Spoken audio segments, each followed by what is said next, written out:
short stories, and we're going to start publishing his novel series, the Jack Griffin Detective Series, in 2021.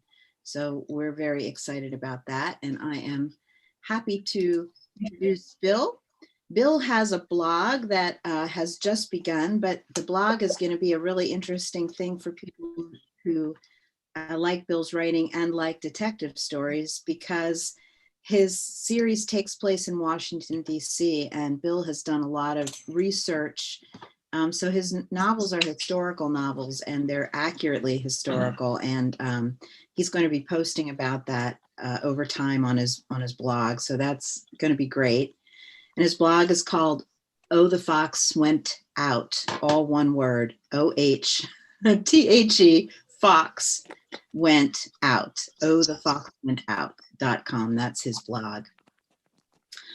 One of the most important things possibly to know about Bill is that he is a Vietnam veteran. He served in the Vietnam War. And when Bill came home from Vietnam, he came home a critic of the war, and he quickly acquired his own FBI file because of being a protester of the war. He also got his doctorate in American history, which he is very quiet about. Not too many people know that he is Dr. Bill Crandell. But then he began writing, and he started as a foreign correspondent before he went to college for Ohio. And then he went to work on Capitol Hill. And he's been writing, for decades at this point in time. Working on Capitol Hill and in federal law enforcement agencies gave him inside knowledge of how crime and power operate, along with an appreciation for the slime beneath the skin of America's Capitol. He has been awarded a Maryland State's Individual Artist Award for his detective novel, Jack Kennedy Killed the Girl, which is the first in the series that's going to be published. And it's really a crime that it hasn't been published to date, because they are first-rate, hard-boiled detective stories. He has published short stories, book reviews, and state and federal reports, and he's won many awards. He won an award in 2012. He won the Mark Twain Award for his social commentary, The Faith-Based Diet. Faith-Based Diet, sorry. Thank you, Dave.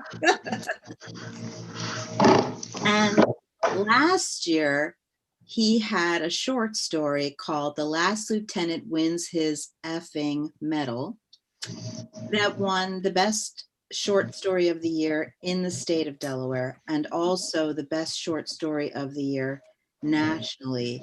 So it's quite a funny story, and he's really an amazing. I've read it. What did you say, Bill? Sounded like Alan. Oh, yeah. No, he's muted. Never mind. Okay. Everyone's muted, and some of them, their pictures aren't on yet. Okay.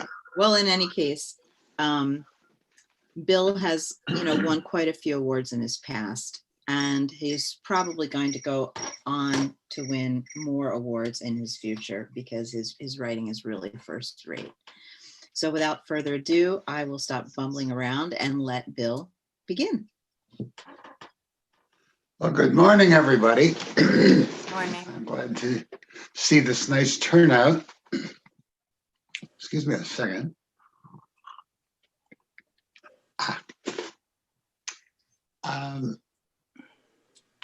Jennifer, where shall we begin? Well, I would actually invite Nina to pop in for that. I'm muted now. So, Bill, what we'd like probably is to have you read an excerpt, maybe 5 minutes or so, something that just kind of introduces. Really, it's really up to you. It's kind of a way of getting us into your writing, and then the conversation will start. People can ask questions. I'll ask some questions. Could be anything about, the story itself, or your writing process, publishing, your bio, all sorts of stuff, because those things all feed into each other. And then maybe, some more readings, just, as something sparks like, oh yeah, this is a good example of this or that. Can do So that. we'll proceed from there then. And then I'll mute again while you're reading so that there won't be too much background noise. Sounds good. Great, thanks. All right. Let's start with the novel that is coming out soon, which is the first of the Jack Griffin Private Investigator series. Jack doesn't like the term private eye. It's too Hollywood. Jack is a World War II vet, and these stories are set in the late 40s in Washington, when a great deal was happening behind closed doors mostly. Jack had been an FBI agent before the war, but he and J. Edgar Hoover, were not great fans of one another, and he left to join the Army, became a paratrooper in the 101st Airborne Division, jumped into Normandy, and was stuck at Bastogne. He has post-traumatic stress disorder, which a lot of World War II vets have, but nobody knows what that is yet. So as far as Jack's concerned, he has got this problem, and that's pretty much that. Resolves itself into a lot of nightmares. So the first novel is, let's say Jack Kennedy killed the girl. Jack Kennedy and I had nothing in common when we met, but our first names, the Purple Heart and the hots for Betty Dyson. Kennedy was Navy, I'd been Army. He was 30 but looked a scrawny 20, while I was 34 and felt older. He was Harvard, I was Ohio State. He was so rich he didn't carry a wallet, and I was so broke I hardly needed one. He was a freshman congressman, and I was a private detective. Neither of us knew Betty would drag us into murder. Except that her hair was strawberry blonde, luxuriously heavy at that. Betty Dyson looked to me for all the world like the Life magazine picture of Rita Hayworth I'd kept folded in my helmet in lieu of a girl back home. Betty's snug-waisted blue dress showed off her full breasts decorously, a string of pearls encircling her delicate neck, and her white cotton gloves reinforced her glow of propriety. A guy could fall in love with her Midwestern laugh. I guessed she was in her late 20s. It was so sweet of you boys to come. Her smile freshened Washington's sticky summer air. All the times I served coffee and donuts to the soldiers at the USO during the war, every guy I met was either on his way to the war or had made darn sure he wouldn't go anywhere. It's nice to meet some men who have actually been in the war. Kennedy and I grinned. We liked each other right away, and we both liked the lady between us even faster. Always nice to be appreciated by a really magnificent woman. Clearly, the prospect that the evening might not end with coffee occurred to all three of us. The dismay in Kennedy's face was grin. Betty, if only I'd seen you at the USO the time I visited after I came back from the Pacific. His Boston accent crackled with charm. I blinked my eyes. What exactly was the USO? Betty giggled at my pretense that I'd never been so far from the fighting to have heard of it. Even Kennedy chuckled. Good one, Griffin. We three met attending an invitation-only Friday evening dinner the Army and Navy Club hosted at the Hotel Washington to recruit a few former officers with combat ribbons. They'd asked Kennedy to come because the Secretary of the Navy wanted him introduced to some important people. I probably received my embossed invitation because my last battalion commander thought they deserved a wise guy. I felt like a hobo at a cotillion. The other knights seated at our particular round table were colonels and generals and admirals wearing attendance ribbon, whose greatest wartime adventures had been scrambles for office space and staff cars. The July air in the sky room, 11 stories up, was clammy. Even though the tall boxy windows were open, no more breeze blew than you'd feel in a bank vault. All the dangly glass in the chandelier stood as still as the stones at Arlington. The empty salad plates with their gilded rims disappeared without a sound into white gloved hands. Excuse me. Steaks or salmon fillets the size of hubcaps replaced them. All of us sitting at the tables were white, the waiters mahogany brown. Washington in 1947 clung tight to its Southern customs and climate. Our table stood near enough to the swag curtain windows to watch the rain clouds begin to clear in the west. Behind the Washington Monument, I preferred the view of Betty Dyson. My eyes caught hers and Kennedy's. Somebody has to serve in the far rear in wartime. Not everybody can lounge around with a bunch of grimy old paratroopers. Or sun themselves cruising in the South Pacific on an 80-foot torpedo boat, Kennedy smiled. There, but great for the grace of God, Griffin. The tomato-faced general next to me sneered. I remember a time when they barred the communists, the papists, and the Jews from the officer corps. Better world then. My smile faded. Probably always let horses' asses become generals, though. His cheeks turned a raw liver hue as it dawned on him that he couldn't order civilians shot. He turned back to the commanding class on the far side of the table. We drank daiquiris, the Army-Navy Club drink. Kennedy's pale gray suit of tropical worsted looked much better, even on his skinny frame, than my tan wool and rayon gabardine that had set me back $25 when it was new.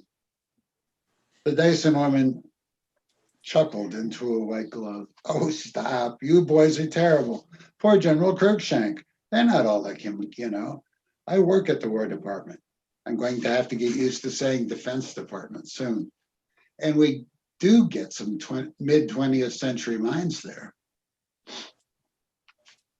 With traces of Iowa in her voice, Betty told us a joke about an old maid and a cat as her blue eyes shyly swept our lapels. Clearly, she knew the little enameled lapel pins Kennedy and I both wore, representing the Purple Heart ribbon, purple with white edges, had been issued for war wounds. Do you mind if I ask what you did in the service? My husband flew fighter planes. We both gathered from her softened voice and her downcast eyes that she'd lost him. Kennedy rested a hand on top of hers for a moment. I'm so sorry. Actually, nothing much happened to me. I was quite lucky. He turned to me with a level gaze and gave me just the slightest nod. Whatever action he'd seen didn't belong with banter. My turn. How do you tell a beauty who's never seen a battlefield about the fear and exhilaration of parachuting into Normandy or being surrounded at Bastogne? How do you discuss over a rare steak what artillery does to human flesh? Are the memories that haunt your nights? I've probably had my fill of camping. Betty looked at us with the slightest grin. Men really are impossible. The ones who actually face danger like you two keep quiet about it. As for the rest, the less they've done, the more strutting and crowing they do to advertise it. With her grin, they didn't need the fancy lighting. I was staring at her a lot. That surprised me. As much as I enjoyed women, much as I liked sex, I learned to be wary with my heart. What had begun with wanting to get this lady into bed was mushrooming into more than that. Betty turned to the Navy guy. Jack, what's being a congressman like? What's the opposite of being a babysitter? I'm young and look younger, but the leaders on both sides of the aisle are old men, somewhere from 60 to 85. Sitting in Congress is the biggest thing they've ever done in their lives, their greatest achievement. All they can think about is holding on to it. She nodded. How is it for you, though? I'm serving an apprenticeship. In Congress? You're ambitious. Kennedy shook his head. Not the way you mean it. I came back from the war with bigger fish to fry. Significant issues demand vision nobody has. Politics is the only way to affect them. That's what I want to do, not just get a bigger job. The House provides a place to learn what I need to learn. Her dazzle turned my way. What do you do, Jack? I told her I was a private detective. She giggled. You're not here on a case, are you? Which of us are you investigating? I've had my eye on you all evening, lady. She snickered. How do you like being a private eye? The good part is nobody tells me what to do, and I never know what the next day will bring. The bad part is pretty much the same as the good part. It doesn't involve nearly as many desperate, gorgeous women as I'd been led to believe. She smiled. What a shame. That's an introduction to our story. Thank you. Well, definitely piqued our interest. We want to know what happens next. Also, good background there, setting up the characters and.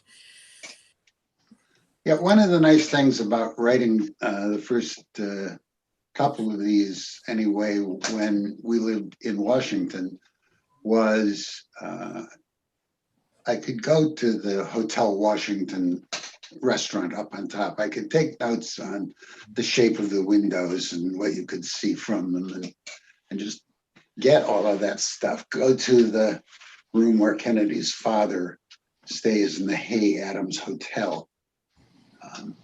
I put Kennedy's father, some of you will be familiar with Joe Kennedy,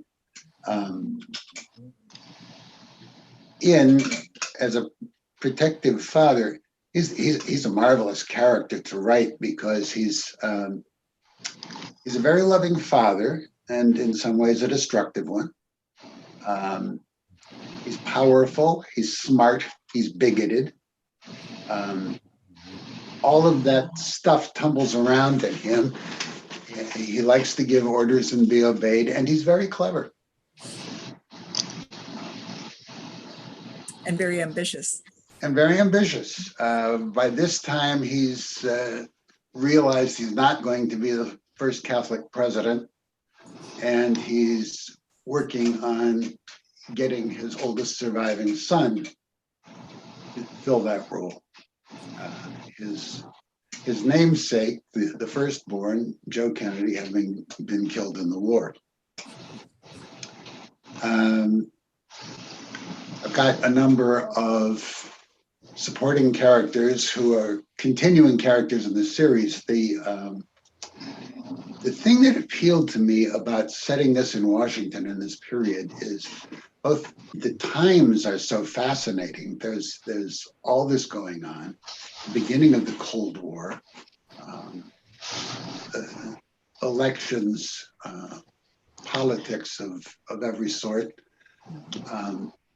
And there's such great actual people in this stuff. I mean, Jack Kennedy is a guy who we now know to have had a couple of serious failings, and a great deal of charm, a great deal of ability, and for the most part, a really decent guy.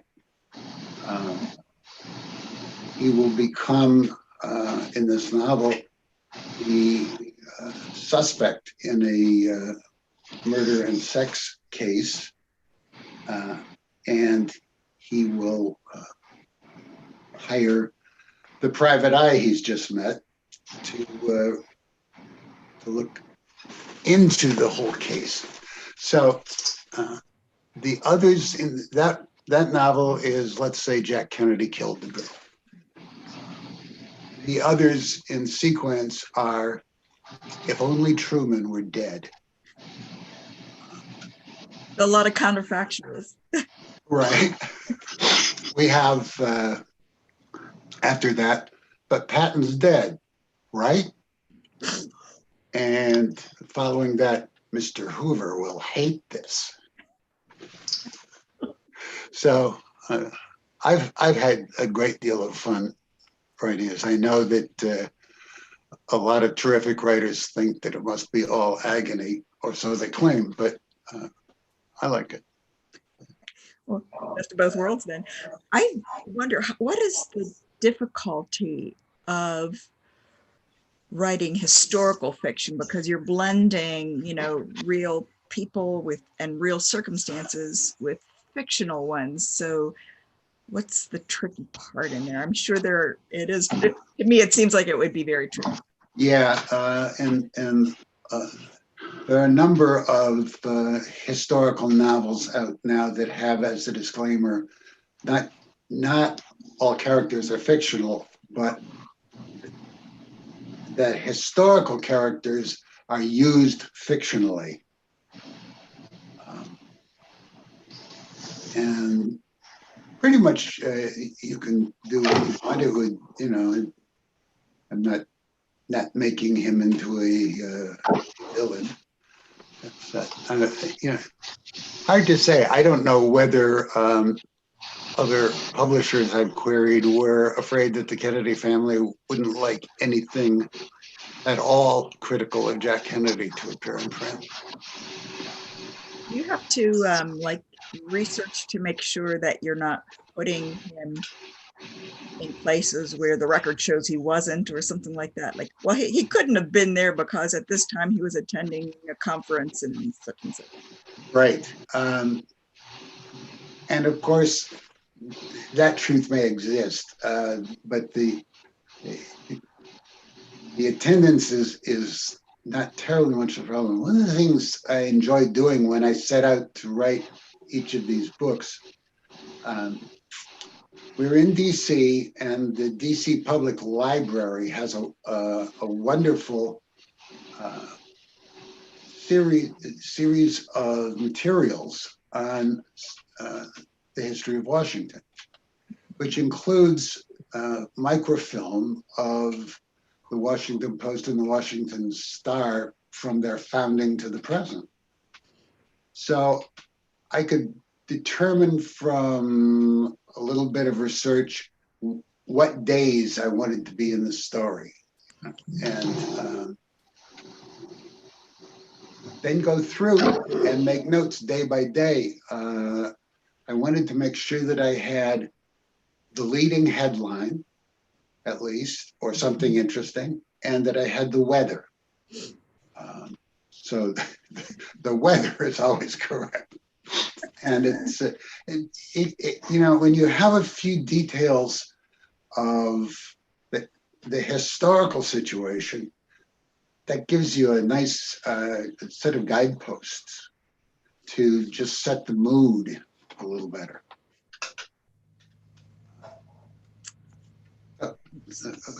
There is a question about, can you tell us how to order the books? Diane would be the best one to do that, and we're not quite ripe with that. Yeah, we're not there yet, but they'll be available on Devil's Party Press's website when they start next year. So the first one will be coming out in time for the summer. So if you're looking for a beach read for next summer, that'll be the time. Morning, Alan. And they'll be on Amazon as well. And Bill has an Amazon authors page. So you can search William F. Crandell on Amazon and click follow, and then you'll automatically get an announcement when he has his book. Yeah, I was going to suggest if you follow Bill's blog, well, certainly there will be updates there too as well. Yeah. Good. Yeah, I just wrote down that blog name, so I'm interested in checking that out. Do you write about Well- politics too in the blog? I'm sorry? You write about politics too in your blog? I haven't written much yet in my blog, but I imagine I will because I'm a very political person. As Linda can say, I have been since high school anyway. And we survived this past president. Oh, he's not going yet. But we're looking forward to him going. So what else can I tell you? Oh, the fox. When I got to Vietnam, I realized that everybody in the Army, at least in the combat branches, gets a nickname. Particularly officers do. A couple of the platoon leaders in my company had names like the Wall,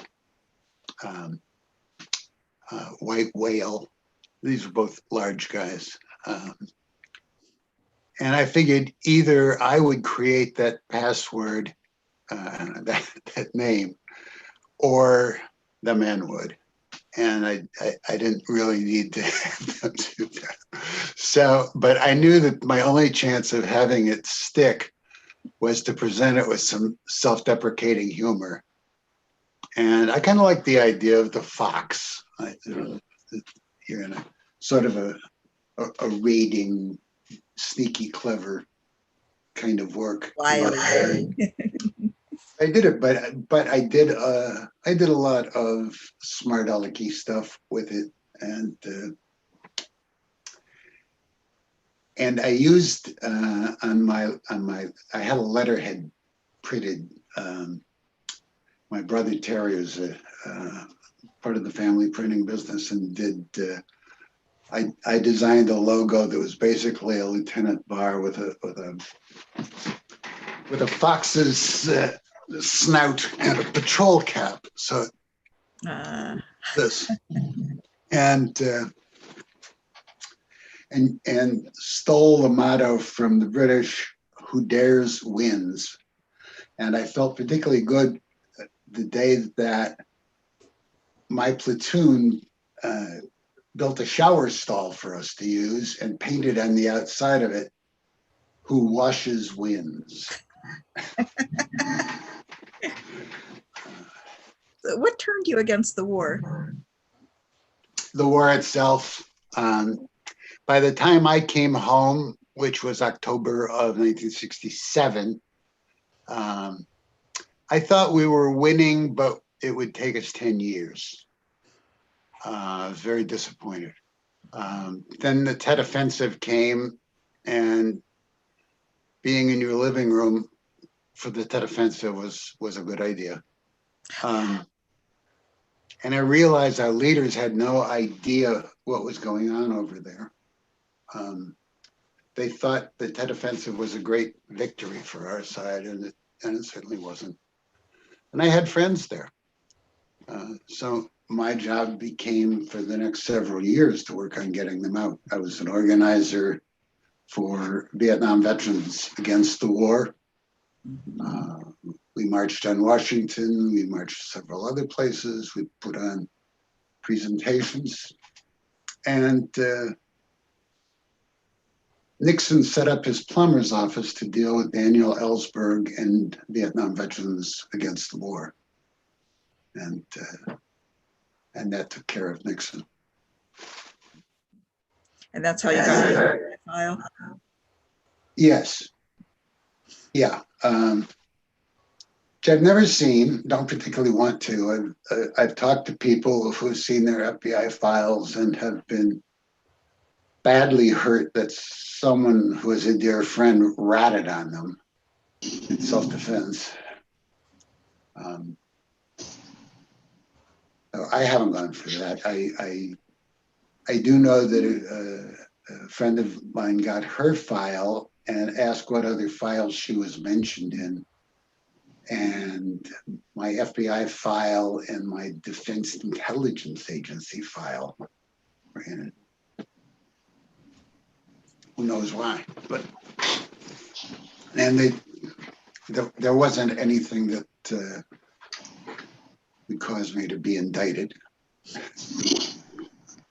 I just want to hop in and say, being in your living room for the Tet offensive was a good idea, is exactly something Jack Griffin would say. Yeah. The character has a very snappy wit, and you can see where he gets it from. Thinly disguised Bill Crandell. Yeah, I owe my parents a lot on that one. You grew up in a witty family. Yeah. Dad had a very dry sense of humor. Mom a little less so. But more things were humorous to Mom than they were to Dad, so, including, for instance, grades. Bill, that you read your file? Now, Understand? Oh, have you? Are you allowed to read your file? I could put in for it. Because I'm curious if the file is factual as bullet points, or if there are supposed conclusions.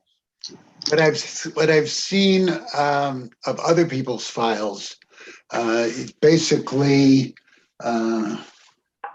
just anything that got reported in. So they'll tell you, without necessarily identifying the person, that so-and-so reported that he attended a meeting and gave a speech. If anybody in the meeting was part of SDS, there was a piece of boilerplate this size on SDS, what it is. And then there would be another one this size on weatherman as a branch of, lousy detective work, frankly. It's one of the reasons that I thought a private detective could do well in that climate. They probably mentioned VVAW and VVA for you, and you're throwing away your medals with John Kerry and doing the Winter Soldier investigation with Jane Fonda. So that's probably all in there, don't you think?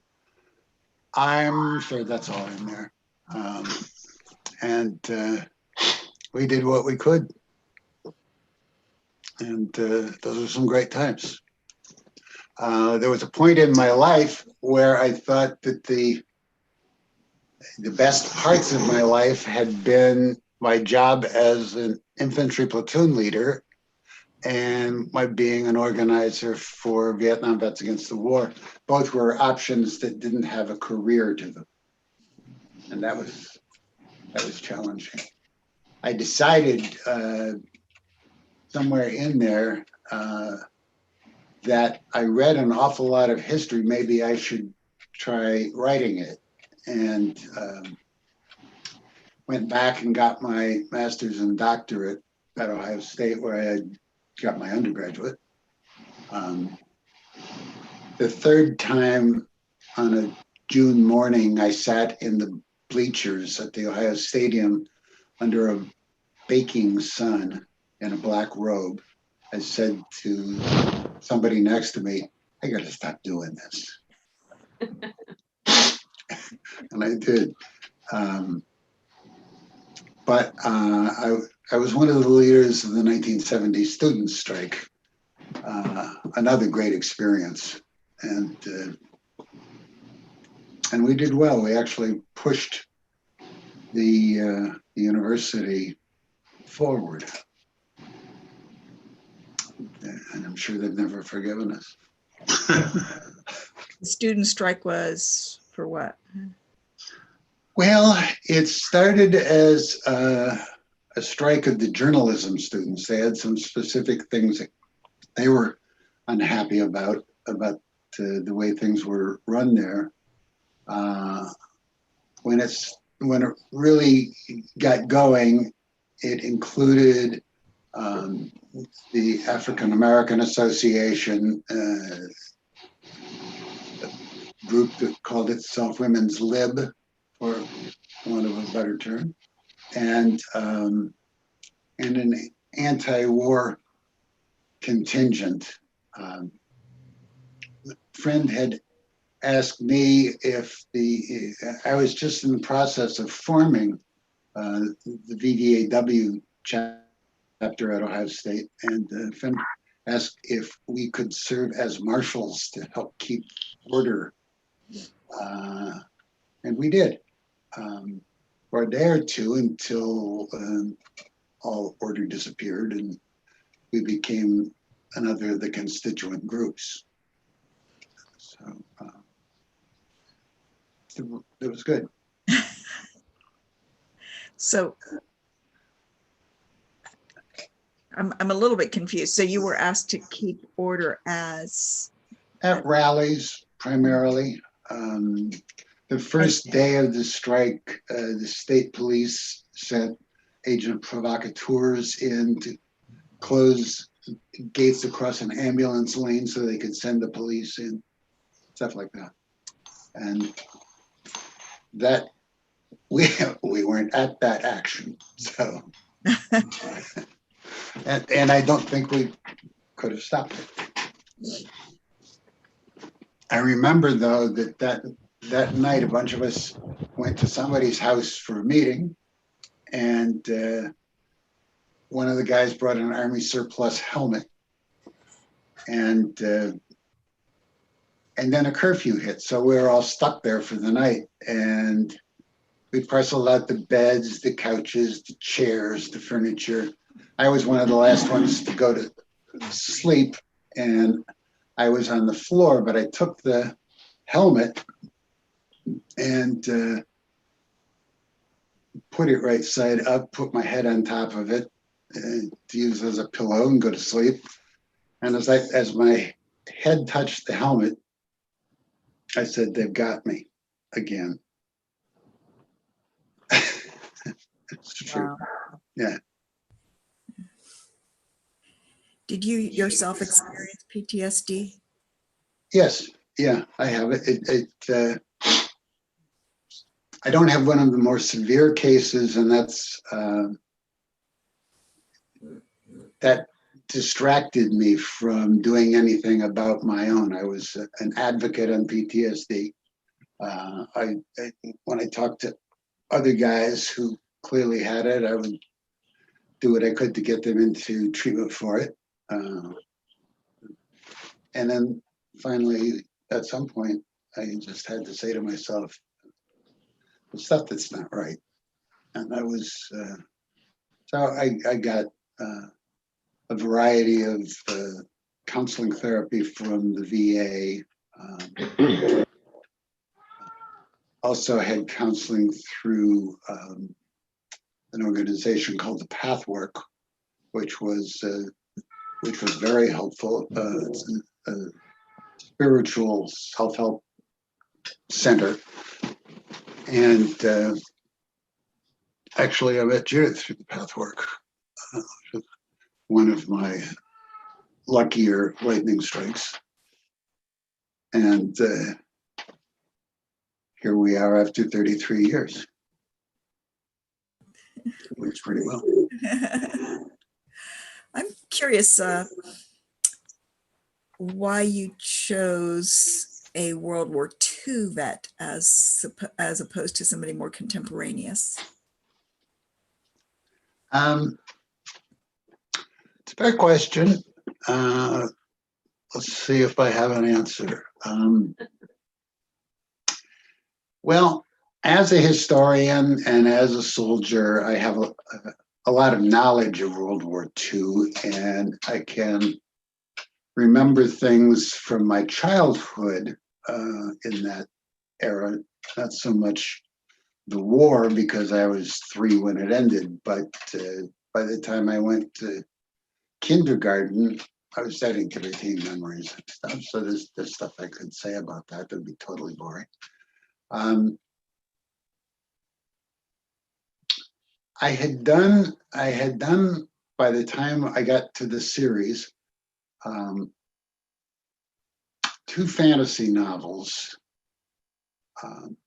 The first of which I am still working on, and it's a Vietnam novel, but it's set in a number of alternate worlds in which there was a Vietnam, but the wars differed considerably from one to another.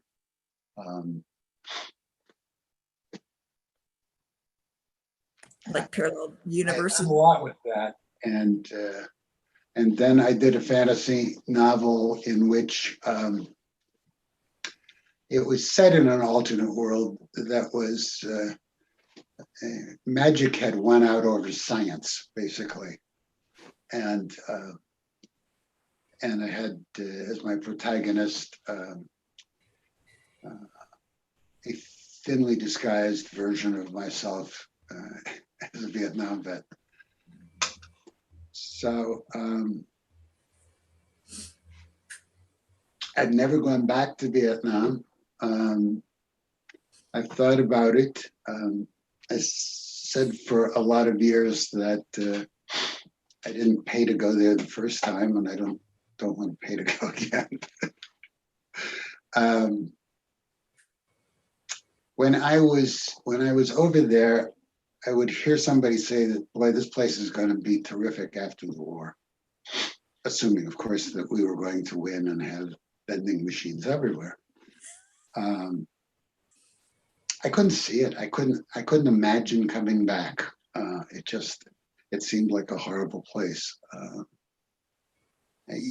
That's kind of worn off with the war being over and with the world turning on and all of that. But I haven't gone back. Yeah, I'd like to go, but it's not awfully high on my list of things to do. Well, it is a beautiful place. Yeah, it is. I've been there. My daughter was there for 2 years, and when she went back to visit, I and my son went along with her.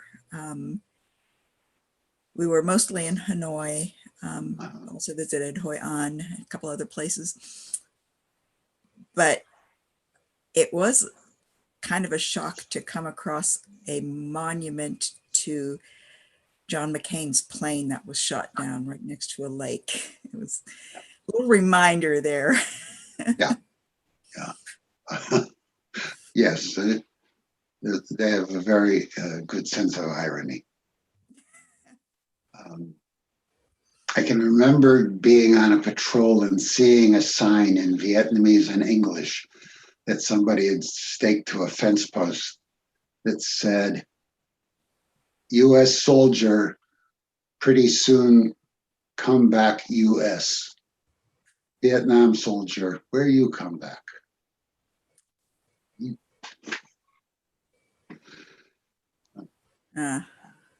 Yeah, they were fighting for their home.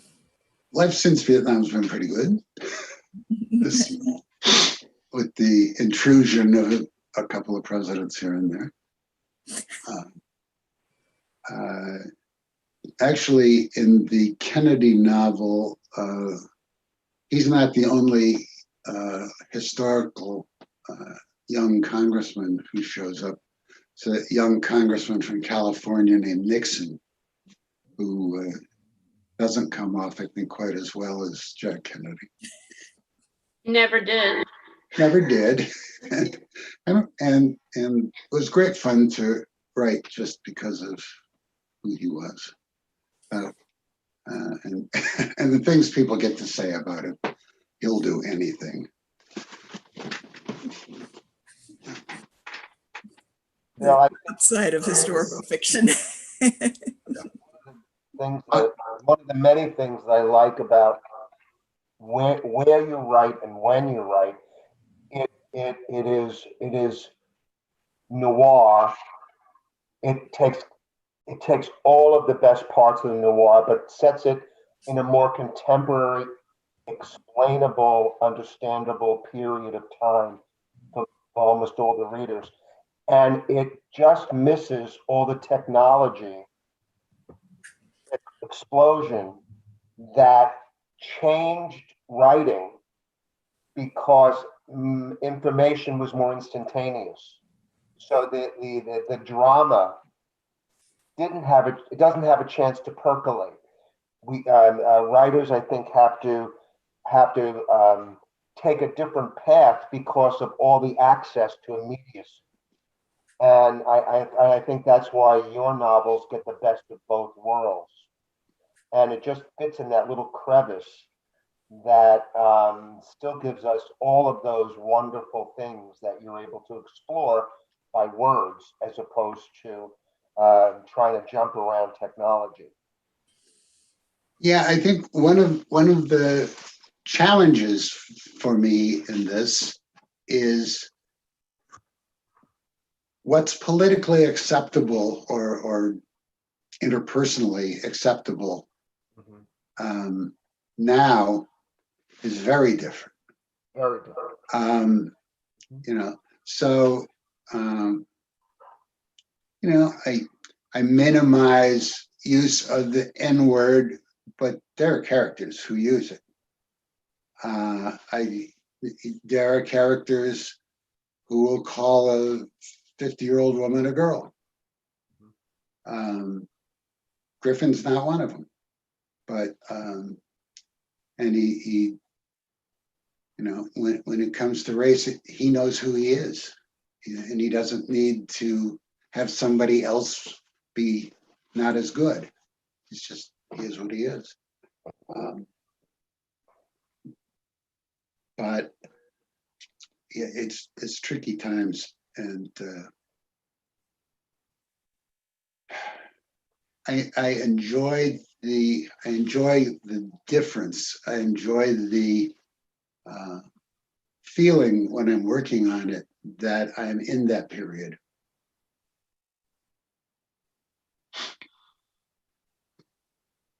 Bill, there's a question from Morgan asking if your novels are primarily character-driven or plot-driven.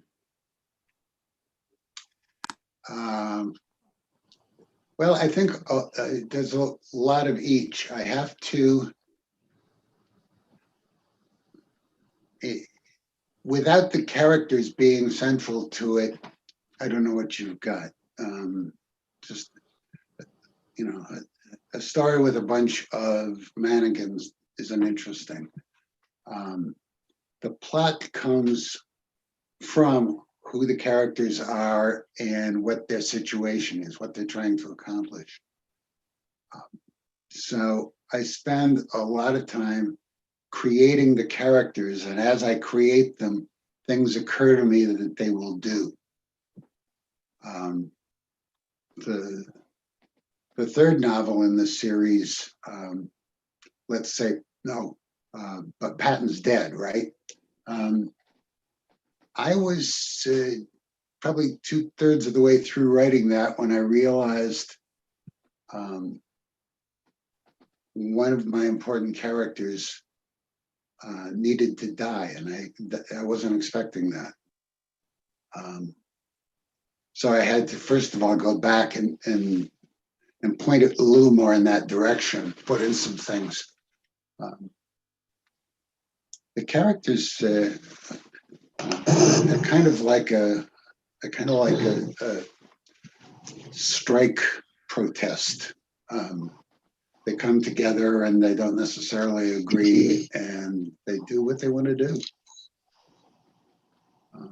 My job is my job is to channel them and express what they do as well as I can do. What do you find the most difficult part of writing? Is it the ending, or is it just creating the plot itself, or what? Yeah. The plot itself is sort of halfway there by the time I start writing. I have, you know, I know basically what the story will be. having a really good beginning is I think critical, and that doesn't always happen the first time through, or I will find it on page 8 and have to reorganize a little.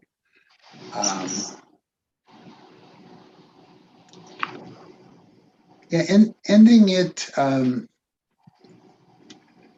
well with a private detective novel, the plot tends to tell you when it's over. I mean, it's if you're doing something more of a literary novel, should you write another week into it and another 6 years, whatever, there's not necessarily a clear indicator.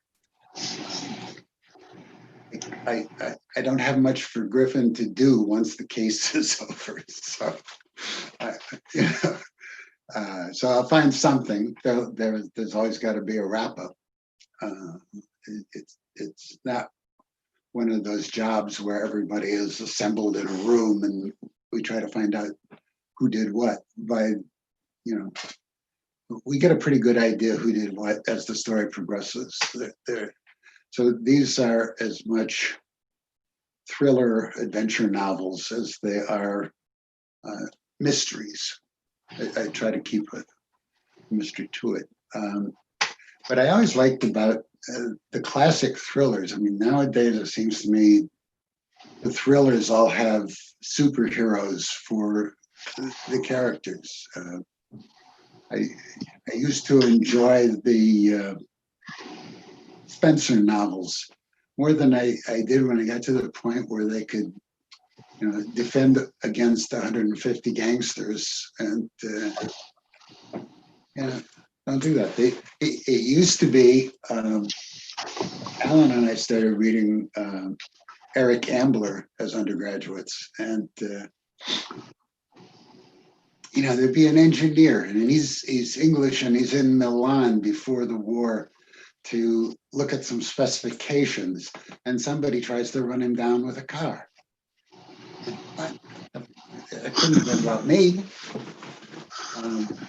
Those were fascinating because those more than the private detective novels give you a sense this could be me. I mean, it's just some poor schlep walking along the street.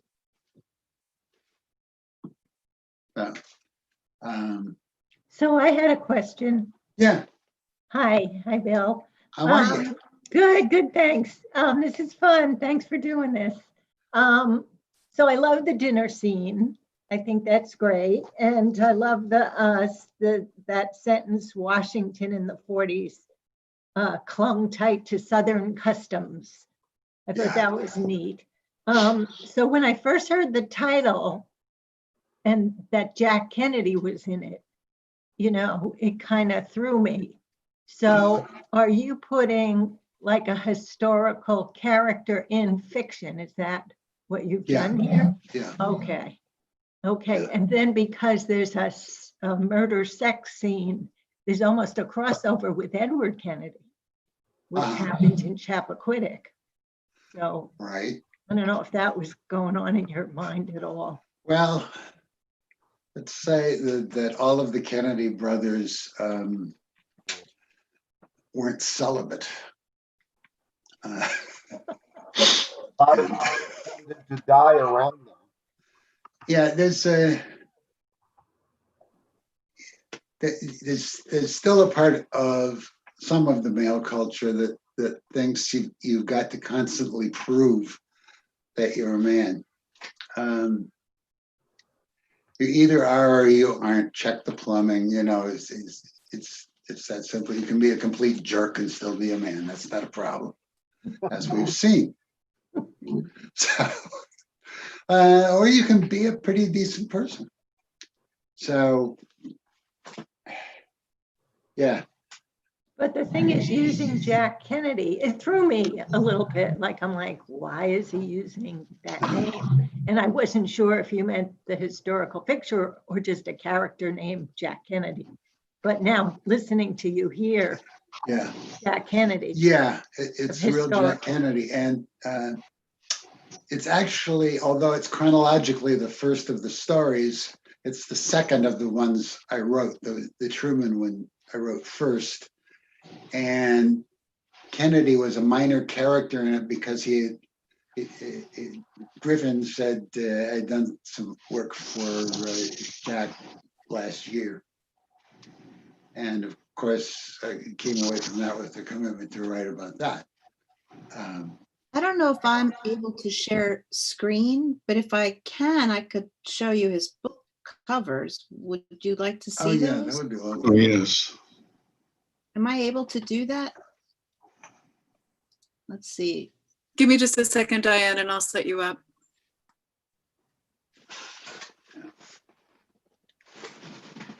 Bill, what I wanted to ask you while we're waiting on that is, Yeah. when did you know there was going to be more than one book? Probably when I wrote the line about Kennedy having been a client earlier. He had in the Truman novel, he was working on what seemed to be a fairly simple wife suspects adultery case. And I wanted to have a very powerful, the classic, very powerful multimillionaire can get away with all sorts of things. And it occurred to me, because I'm a historian, I knew exactly who that was. I didn't have to make up somebody who was a lot like Colonel Robert McCormick of the Chicago Tribune, whose paper was so right-wing that the Nazis used it as leaflets on Anzio. So he was a great character and involved in some suspicious things. That's interesting. That's really interesting. All right, I'm going to share the book covers. We, Dave, my daughter's home, so he's out checking on whatever her issue was, but Dave does all of our book covers for our books, and we really wanted to get that vintage detective novel feel for them. So I'll just take a hop over to Bill's blog, and you can see the covers there. Let's see. Oh, it didn't go. Let me see. Oh, there we go. Can you see it? Ah, Are you able Yeah. to? we still need, Sure. If this, Yeah. Diane, we still need to change the picture at Hoover. Oh, yeah. Oh, yeah. We have the old Hoover. It was my fault. It just said Mr. Hoover, and that's Herbert. Yeah. Dave put the president instead of the FBI agent on that one. So I think he fixed it, but we might not have fixed it on your blog. Okay. So Hoover's face, that Hoover's face is going to come out, and the other Hoover's face is going to come in. But you get a basic idea of what the book covers are going to look like. And They're really great. yeah, we really wanted that.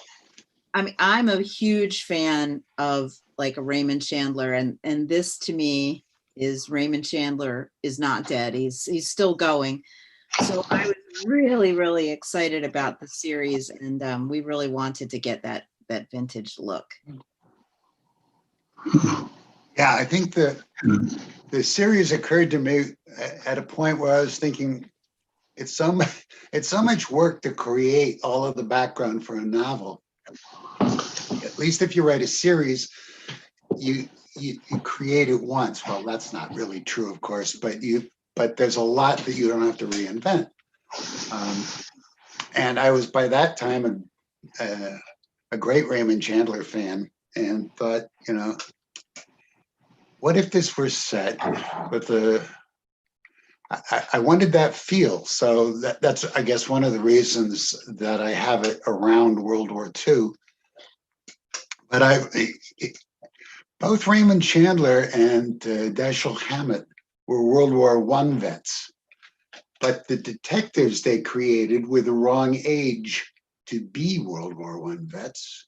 So that just was never a part of who they were. I could set it whenever I wanted to. And I wanted him to be a vet. I wanted to have his life contains some of the things I did.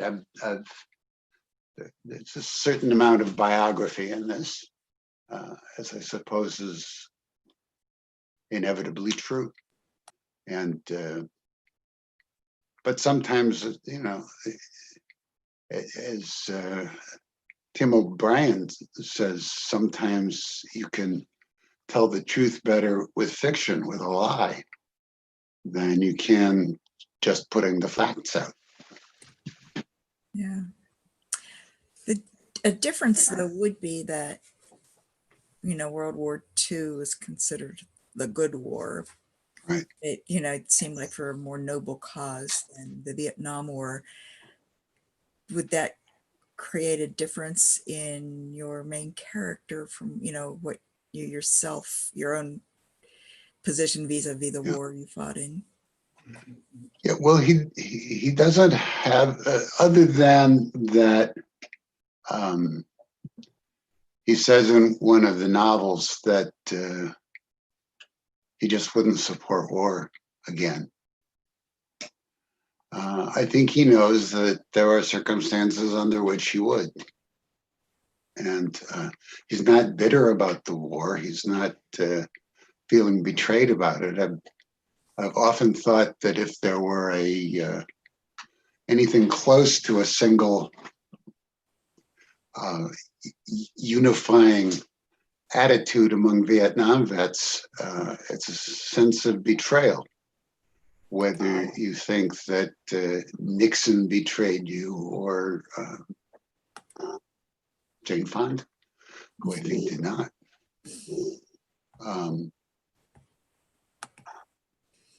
But Griffin doesn't have that.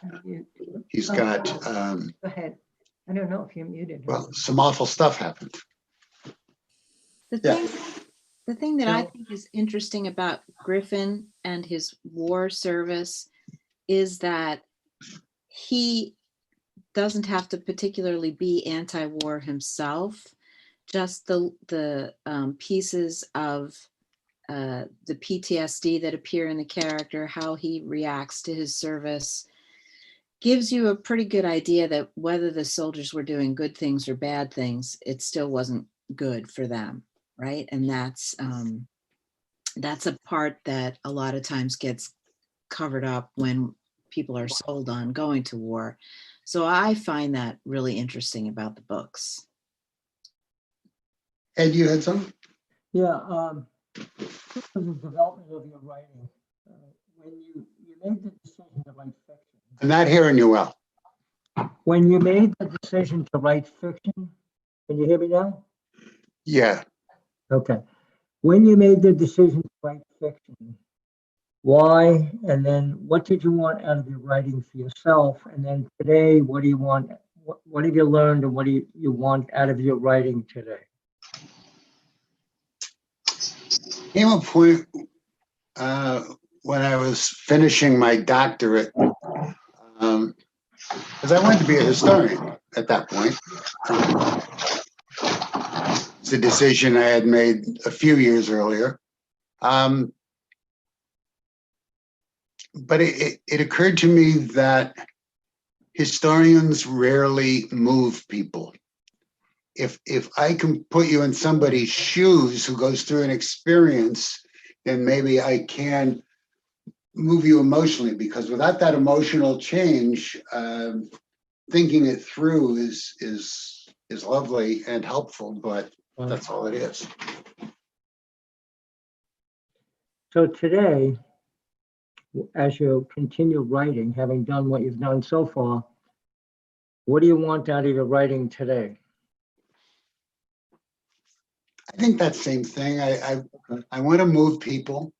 I want to interest people in history, because you understand a lot more if you have a clue. What? Thank you. Yeah, thanks.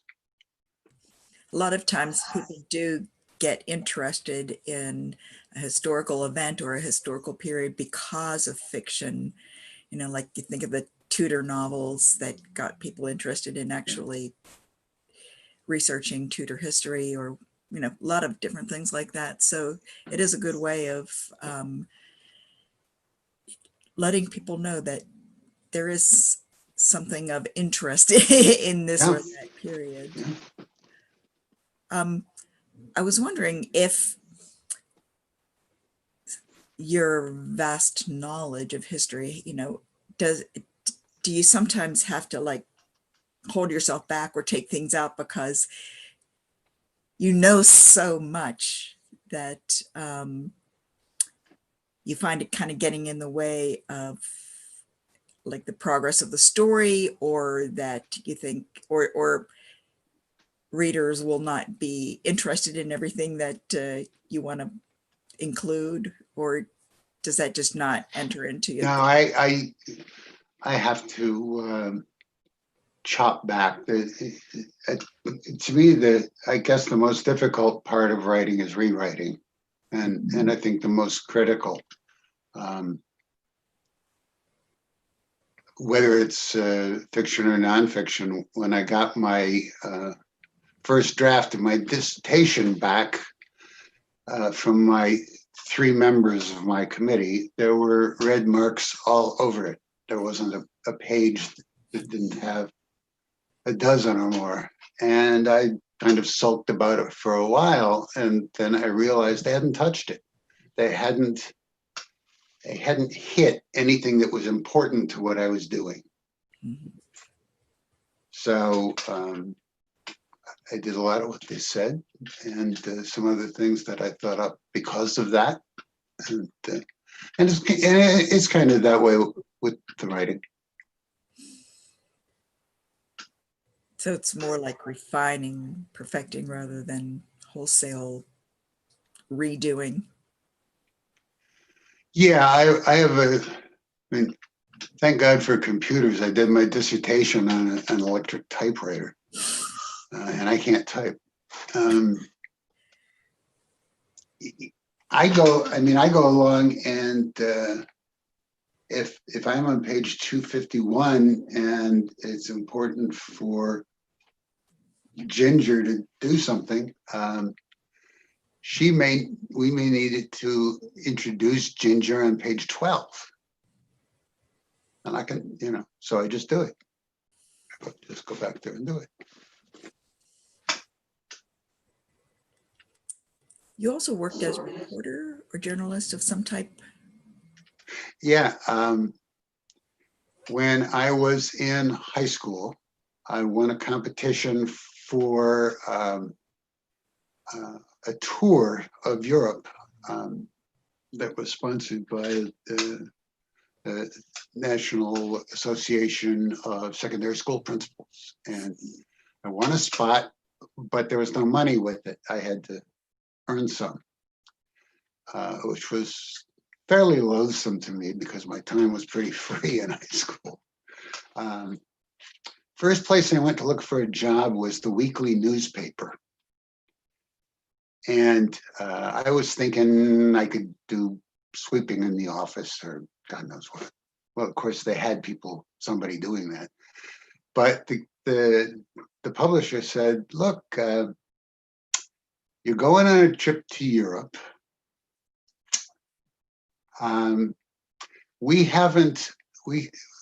We used to have a high school news column in the paper. Haven't had it for a couple of years. I'd like to bring that back. Maybe you'd like to do that. Pay you a nickel a word. Linda was the first, back then we would have said girl, to be elected student council president. So writing the column occasioned us talking on the phone a lot. And nickel a word is an invitation to be wordy. So I did that, but the guy also said, when you're in Europe, write your letters home so that they can be published. And so I did. I sent them to Dad. Dad got them to the paper. So I was a foreign correspondent at 60. That was also my last job as a professional journalist. But you know, every job I've had has been about writing, with the possible exception of the infantry. Did you write then too? I wrote letters. Actually, Alan and I, before I went, took a stab at writing a sort of a James Bondish novel with politics in it. And we have both been thankful ever since that nobody on earth has a copy. It was not good.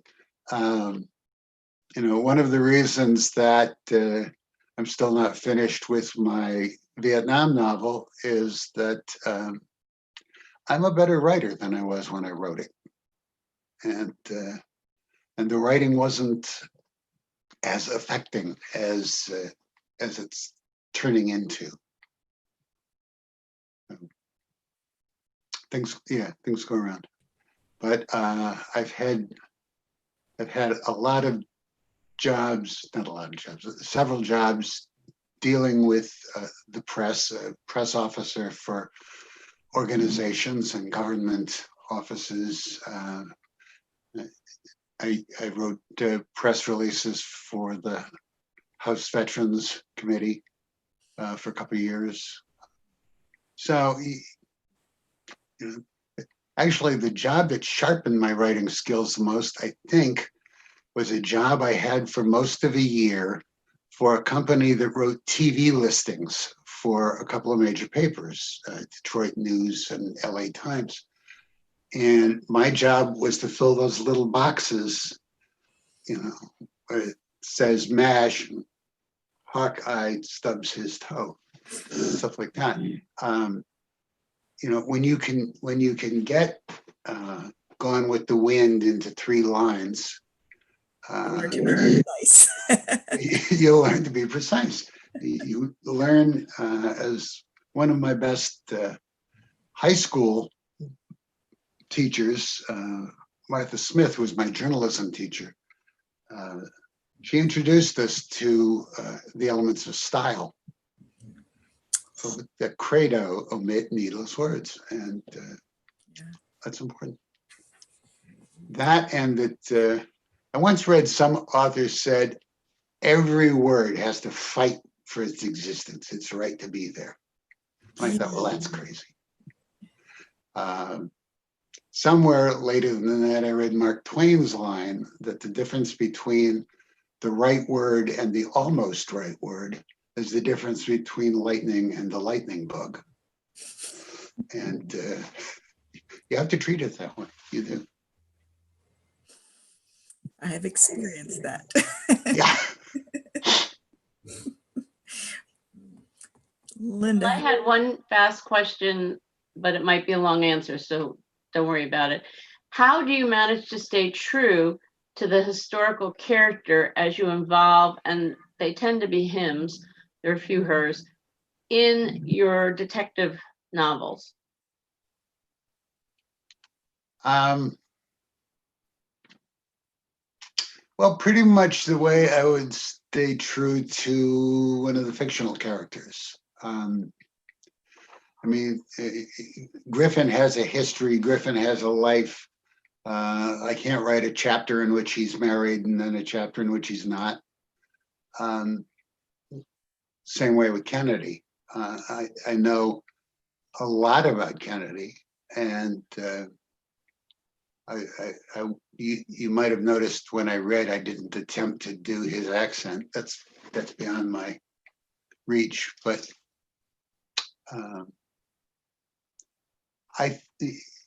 to me, with the possible exception of Barack Obama, I think Kennedy's the best president we've had in my lifetime. And I say that not because he was right about so many things, because he was hesitant about things that could have used more drive also. but he was a guy who could learn, and he could learn that he was wrong about something and change. And we don't see that very much. So there's a lot to remain true to, but there's also, he is what he is.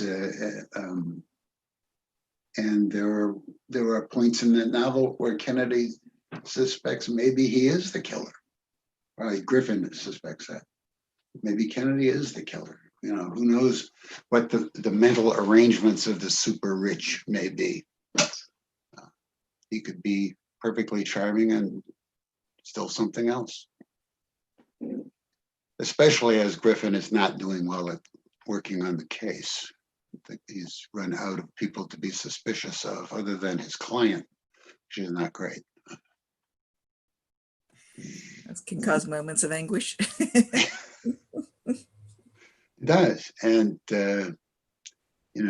as that section I read illustrated, he has some feelings of his own for the murdered woman because it's Betty Dyson who gets murdered.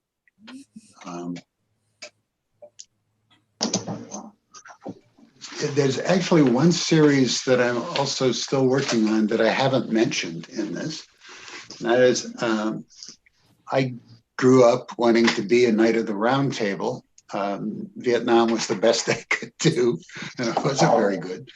I'm rewriting the Arthurian legends.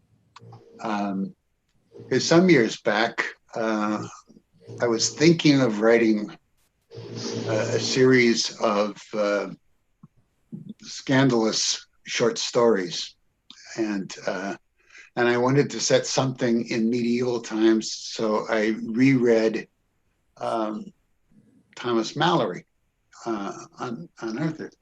And I noticed that there's a great tendency for there to be potentially terrific women characters, and there are a few that really are. But a lot of the women don't even have names. He rides off for 6 months with her, and she still doesn't have a name, or she dresses his wounds, and you have a feeling probably more than that happened. So I fleshed out a lot of the women characters. I think they're stronger. I think for the most part, they're not anachronisms. And I also, the latest vogue in the Arthurian stories has been pretty much to make them more historically accurate, which changes them quite a lot from the stuff that I grew up on. And I decided I wanted the historical setting, but I also wanted the classic tales. So there's a lot of merging there. And when that gets done, it will be a trilogy, and I think it will be good. So the trilogy will be called The Law of the Quest. And people have fun.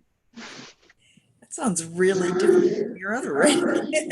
Yeah. Probably nice to have something. And one of the things I was thinking of saying is, the voice of a novel is really as critical and as related to whether it's plot driven or character driven. The voice has to be right, whether it's Griffin narrates his own stories. It's got to be Griffin's voice, and that's fine. The Arthurian legends, there are way too many things going on for it to be first person, and that doesn't have as distant a feel. There's a terrific essay that Ursula Le Guin wrote called what? From Poughkeepsie to somewhere.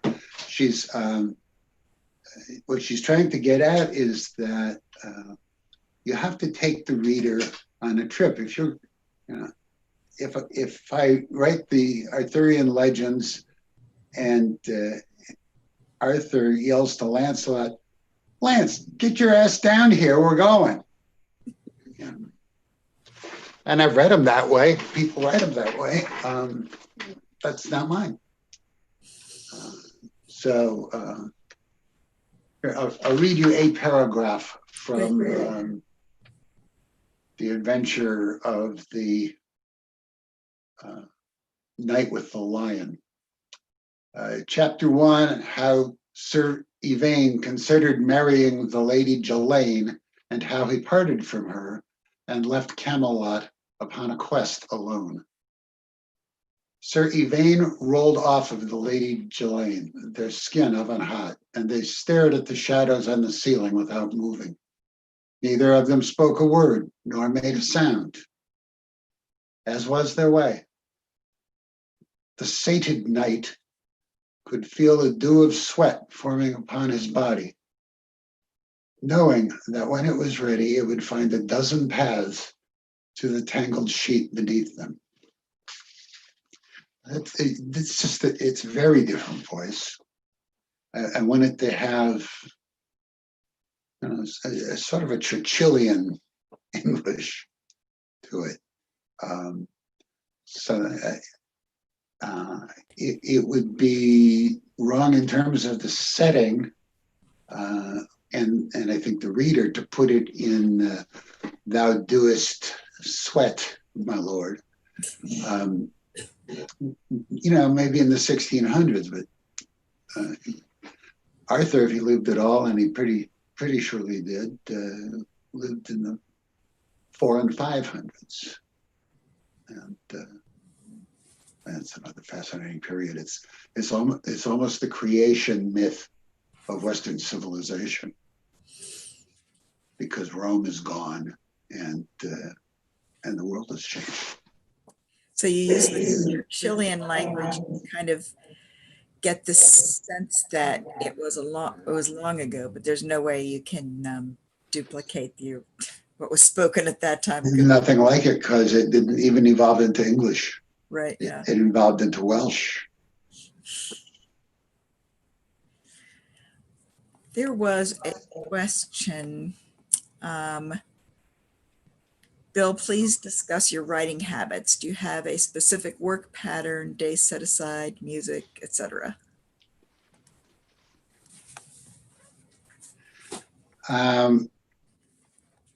My writing habits are a little like Griffin's investigating habits. I don't know necessarily what will happen with it tomorrow. I write as much as I can, which isn't always as much as I like. And there's a lot to be said for being retired and living with another writer who is a wonderful writer and a wonderful person. My best advice is marry your best friend. It's clever. It's the cleverest thing I've done.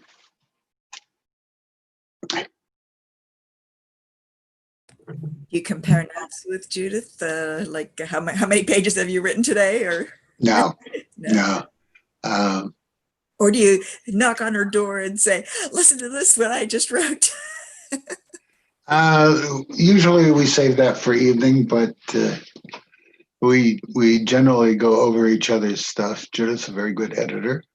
Our writing group here in Milton is composed only of really good writers, and every other week we meet and share what we're working on and take some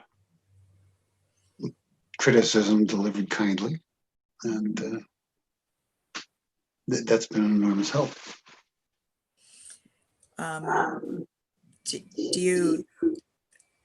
Do they create deadlines so that it's helpful for you to kind of know what you're shooting for? No. My job is to finish the damn novel, but there's no deadline. Self-imposed. Self-imposed or naturally imposed as we move on through the years, but yeah, as long as I can write, I'll write. Have you ever thought about writing about the organizing times, the protest times, fictional. Yeah, there was a time 30 years ago or so that I decided I would be the historian of Vietnam vets against the war. And some guys sent me some material, some guys sent me their good wishes, and I found that it was much too painful. It's just, because the war didn't go away. And it hasn't for some of us.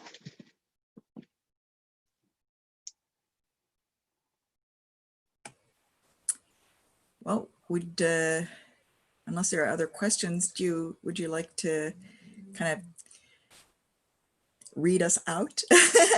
Anything you can read from your fantasy, from your King Arthur times, whatever you want to read.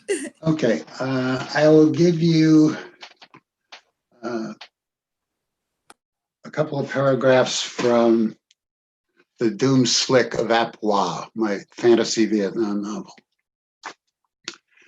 Chapter 2, Death Curse. Their odyssey began in an ordinary day in the Vietnam War. Major Mike Delgado wanted to interrogate 2 prisoners his brigade had brought in. He took them, hands tied behind their backs, for a flight in fiery death, one of the UH-1D Huey Slicks, as they were called. Delgado had his reasons for taking these missions out alone. They had done it a dozen times before, nothing to it really. Go up to about 1,000 feet and level off. Figure out which prisoner is scared worse and kick the other one out the door. The guy who's left talks, nothing to it at all. If Major Delgado had picked the right prisoner, the choice was easy. Old Leatherface didn't look scared and probably didn't know too much, probably wasn't even a VC. The other one was in his early 20s, glassy-eyed with fear, from the moment they lifted off over the highlands. The choice had been easy, but it had been wrong. Actually, the old guy who wasn't scared was Lin Van To, a master sorcerer. All but powerless with his hands tied behind him, he could still do 2 things when he was booted into space, and he did them. He grabbed the foot that pushed him and dragged Major Delgado out into the sky. The Major screamed in terror for his soul, grasping at the insubstantial air as he rushed through it, finding no mercy. And Master Lin, hurtling to earth, doomed them with his death curse. I damn you to be wandering souls with no rest. Go to the many worlds. Bring Americans who wish to return to meet their karma here in Vietnam. The sorcerer hit the ground laughing.